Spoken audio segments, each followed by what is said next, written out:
عبادت الہی۔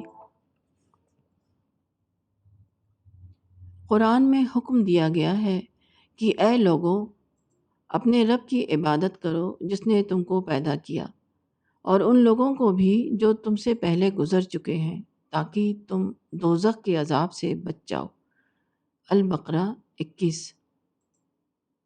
دوسری جگہ اللہ تعالیٰ نے فرمایا کہ میں نے جنات اور انسان کو صرف اس لیے پیدا کیا ہے کہ وہ میری عبادت کریں۔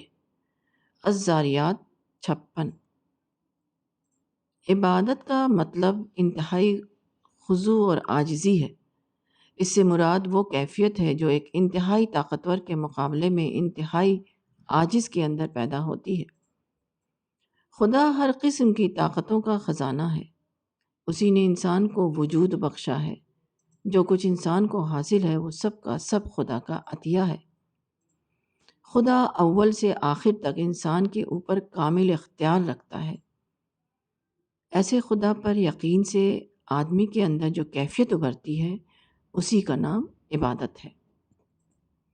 عبادت کی یہ کیفیت ابتداً آدمی کے دل و دماغ میں پیدا ہوتی ہے، وہ اس کی روح کو ہلا دیتی ہے، اور جب انسان کی اندرونی ہستی کا یہ حال ہوتا ہے تو اس کا خارجی وجود بھی اسی اندرونی کیفیت میں ڈھل جاتا ہے۔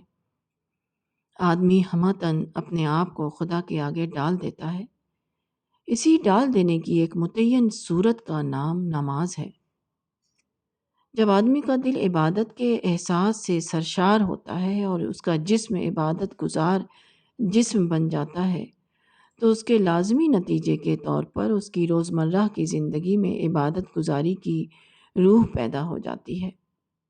اس کا یہ جذبہ اسے مجبور کرتا ہے کہ لوگوں کے ساتھ جب اس کے تعلقات پیش آئیں اور لوگوں سے جب اس کا لین دین ہو تو ان معاملات میں بھی وہ عبادت گزارانہ روش پر قائم رہے۔ لوگوں کے ساتھ اس کا سلوک بندہ عاجز کا سلوک ہو، نہ کہ بندہ سرکش کا سلوک۔ ایک شخص جب خدا کی خدائی کا اعتراف کر کے اپنی پوری ہستی کے ساتھ خدا کا بندہ بن جائے تو اس کی ساری زندگی میں عبادت گزاری کی روح شامل ہو جاتی ہے۔ اس کا سوچنا، اس کا بولنا، اس کا چلنا، غرض اس کی ہر کارروائی عابدانہ رنگ میں رنگ جاتی ہے۔ مسجد کے اندر اس کا کردار رکوع اور سجدے کا کردار ہوتا ہے، اور مسجد کے باہر اس کا کردار تواضع اور اعتراف کا کردار۔